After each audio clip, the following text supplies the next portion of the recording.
After the release of the latest Tears of the Kingdom trailer, we saw many amazing things, but the one amazing thing that should have stuck out, more like glowed out, to you, was the return of Ganondorf from his 17-year hiatus from the series. And this was notable for several reasons. The guy practically broke the internet. Many people, myself included, started to speculate that this specific and much too short visual was not Ganondorf. Instead, they believed it was Demise. And now we have yet another polarizing Zelda topic to talk about while we wait for the game to get here. Now, while you may disagree and be discouraged enough by these initial thoughts to click away from this video, I would encourage you to let me finish my thoughts, because I can almost guarantee that you're going to hear something new. And well, because I'm gonna blow your mind.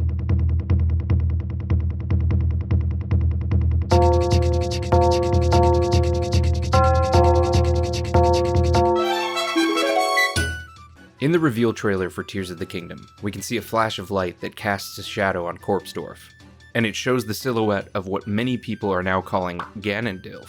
But before we saw images of this hunk, many people, myself included, speculated that this was a brilliant foreshadow, pun intended, to the Demon King. Currently, Ganondorf with neon red, flaming hair is a huge point of contention. Is this Demise? Is this not Demise? The guy we see here clearly has the shape of Ganondorf.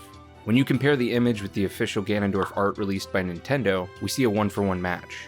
Except the Ganondorf seen here doesn't look like the Ganondorf seen here. Well, I mean, he does, but just hear me out.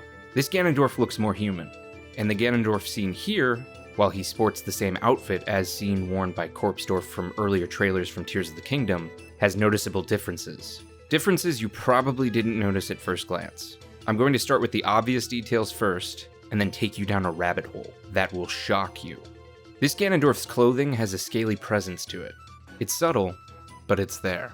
The scales that you see here are the same scales that adorn Demise. This Ganondorf also has fiery red hair shaped like tendrils, similar to the ones seen in this scene when Malice bursts from Corpsedorf. His hair shines with a lustrous glow, similar to the fiery glow that Demise's hair has.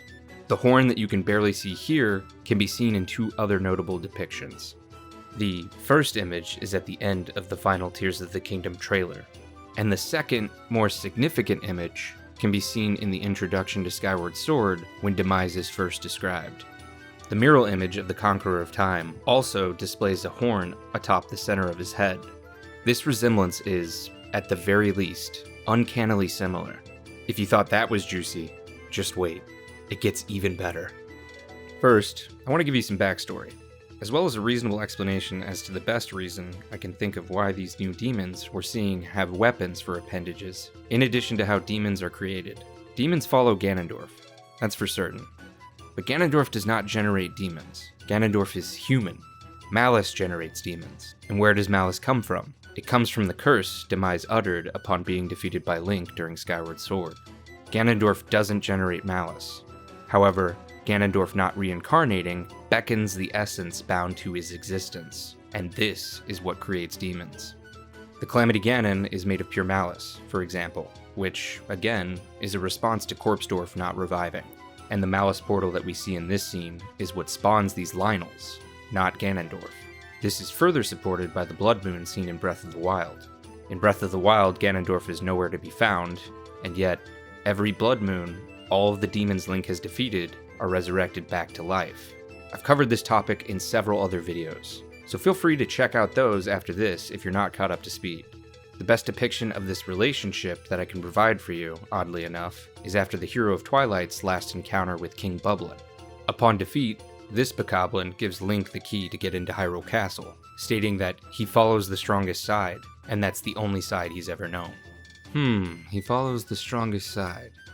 King Bublin chooses to actively betray Ganondorf because he perceives that Link is stronger, which isn't something he would be able to do to Demise.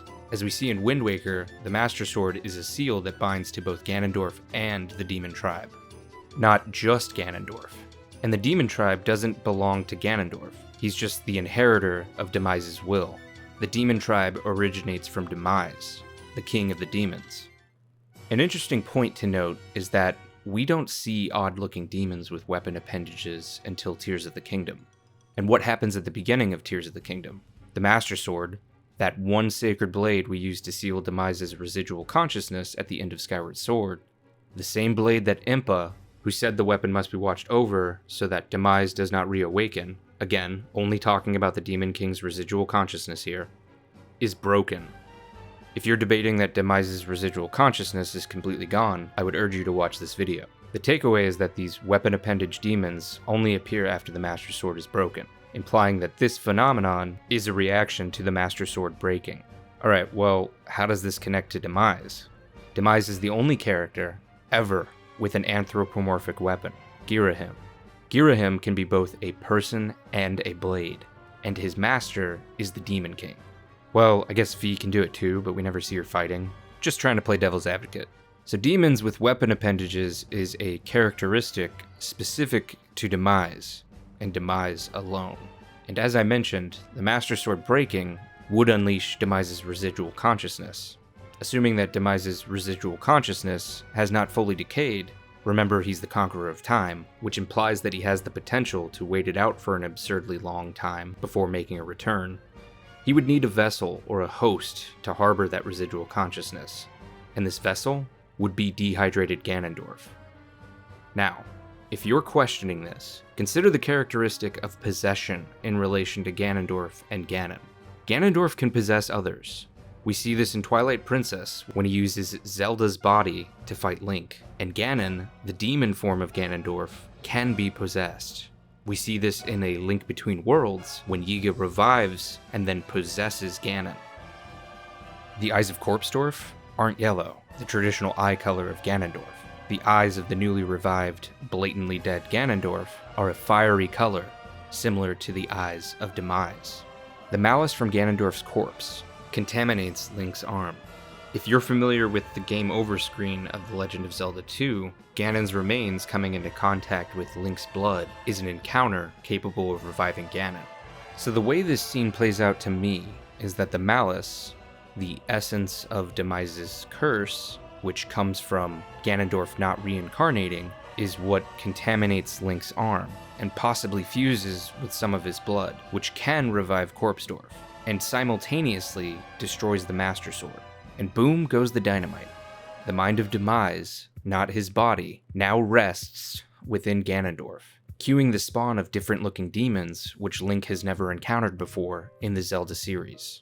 If you made it this far, and you're still listening, I'm going to reward you with a treasure trove of information, and most of it is contained within this image of Ganondorf right here. Let's go back to the eyes. Remember how I said that Ganondorf has yellow eyes? Well, look at his eyes in this image. They're not yellow. No, they're red. Ganondorf has never had red eyes before. This implies that he's different from before, and I don't think it's the red tear on his headdress, which other Zelda tubers have pointed out, that's causing his eyes to change color. I think this points back to the residual consciousness of Demise. But that's not all. He has a beard, which, as my fellow Zelda tuber GameSmiths pointed out, could belong to the Ganondorf of Wind Waker, or the Ganondorf from Twilight Princess. So unless he was able to spontaneously grow facial hair upon reviving, this Ganondorf is different from Corpsedorf, distinguishing this corpse from this person. Furthermore, Ganondorf has 4 earrings in this picture, 2 on his right ear and 2 on his left ear. Corpsedorf only has 2 earrings, and both earrings are on his left ear. So either Nintendo doesn't like continuity in their trailers, or these noticeable differences are intentional. If these differences are intentional, well then, there is more than one Ganondorf. And given the fact that we may have multiple Zeldas, as seen here, having multiple Ganondorfs is not outside of the realm of possibility. Repeat after me. Zelda verse. I hope this video made you excited, because I've got more ideas, and the only way you can get those videos in a timely fashion is if you try force a click on that subscribe button, as well as that notification bell. And if you found this video helpful, and want it to reach other people who could benefit from watching it, I would ask that you leave a like as well. But what do you think?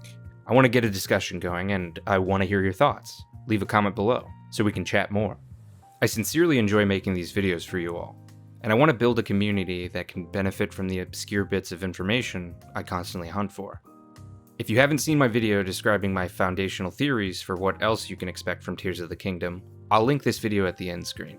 This video will be important because I plan on making a follow-up to it in the next 1 to 2 videos after I make this one.